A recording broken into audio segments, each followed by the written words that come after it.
Hello everyone, কেমন আছো সবাই? আশা করি সকলেই খুব ভালো আছো, আর তোমাদের ভালোবাসাতে আমিও খুব ভালো আছি। তো আমি পায়েল চলে আসলাম নতুন একটা মিনি ব্লগ নিয়ে তোমাদের সঙ্গে। তো দেখো, সকাল সকাল ঘুম থেকে উঠে গেছি।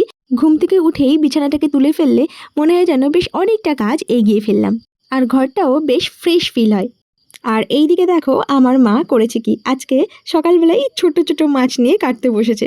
আমি বললাম, এত ছোট মাছ কেন রেখেছো? মা বললো যে তুই তো ভালো করে মাছ খাস না, তা তোর জন্যই এই ছোট মাছগুলো রাখা, তুই তো এই ছোট মাছ ছাড়া খাস না।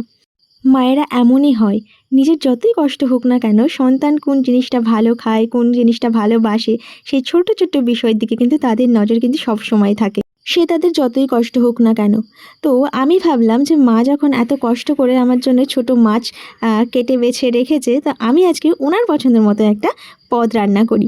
জানো তো, মানুষটা বেগুন আলু দিয়ে এই ছোট্ট মাছের ঝাল খেতে ভীষণ ভালোবাসে। তো ভাবলাম আজকে সেটাই রান্না করি। তো রান্না তো করতে গেছি, কিন্তু ঘরে আজকে বেগুন নেই। তো কি করা, তো চলে আসলাম বাঞ্ছারামের বাগান বাড়িতে বেগুন তুলতে। আর এই যে হচ্ছে বাঞ্ছারামের বাগান বাড়ির মালিক। তো তোমাদের সঙ্গে মজা করলাম, এই ঠাকুমাটা গাছ এত বেশি ভালোবাসে, তো তার জন্যই এই কথা বলা।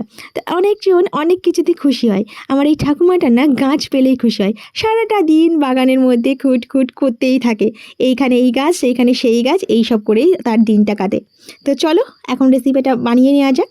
তো দেখো, প্রথমেই আমি ছোট মাছ আর তার সঙ্গে নিয়েছি একদম কুচি করা আলু, আর ডুমো ডুমো করে নিয়েছিলাম হচ্ছে গিয়ে বেগুন। আর তার মধ্যে দিয়েছি কুচানো পেঁয়াজ, আদা, কাঁচা লঙ্কা আর জিরে একটা পেস্ট। আর সঙ্গে দিয়েছিলাম নুন, হলুদ, কাশ্মীরি লঙ্কার গুঁড়ো। আর আর কি দিয়েছিলাম, ও হ্যাঁ মনে পড়েছে, একটু গরম মশলার গুঁড়ো আর কাঁচা সর্ষের তেল। এইগুলোকে ভালো করে মেখে নিয়ে মিডিয়াম টু লো ফ্লেমে আস্তে আস্তে রান্না করে নিয়েছি। তো দেখো, লাস্টে আমার রান্নাটা হয়েও গেছে। তো এখন হচ্ছে মাকে দিয়ে টেস্ট করানোর পালা। জানি না ওনার মতো হয়েছে কি না। তো মাকে বললাম যে মা কেমন হয়েছে? তো মা বলল যে ভীষণ ভালো হয়েছে। আমি বললাম, তোমার মতো কি হয়েছে?